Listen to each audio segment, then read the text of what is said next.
চক বন্ধুসকল এনেকা প্ৰশ্ন গভৰ্ণমেণ্ট এক্সামবোৰত আহে আমি ফটকৈ এনচাৰ ওলাম দুজন ব্যক্তিৰ বয়সৰ অনুপাত 4 আৰু 5 তেওঁলোকৰ বয়সৰ যোগফল হ'ব 45 গতিকে সৰুজন ব্যক্তিৰ বয়স কিমান হ'ব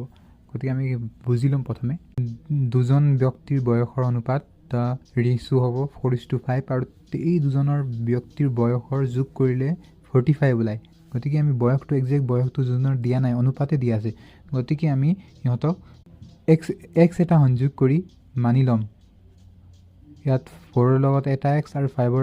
লগত এটা এক্স গতিকে এই দুজনৰ বয়সৰ যোগফল কিমান হ'ব 45 দিয়া আছে এইটো আমি ইকুৱেশ্যন বনাই কিনে এই 45 যিটো যোগফল দিয়া আছে ইয়াৰ সহায়ত ইহঁতৰ একজেক্ট বয়সটো কিমান হয় সেইটো ওলাম গতিকে আমি 4x আৰু 5x যোগ কৰি কিমান ইহঁতৰ বয়স পাম 45 পাম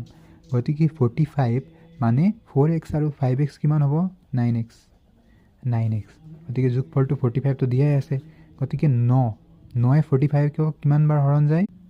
5 বাৰ যায় 5 বাৰ হৰণ যায় 9য়ে 9 5 গুণ 45 গতিকে আমি xৰ মানটো কিমান পালোঁ 5 গতিকে আমি জানো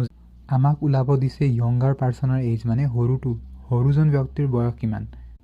এই দুজন ব্যক্তিত সৰু কোনটো সেইজন সৰু 4xটো সৰু আমি xটো পাই গ'লোঁ 4ৰ লগত x 4 × 5 কিমান 20 গতিকে সৰুজন ব্যক্তিৰ বয়সটো হ'ব 20 বছৰ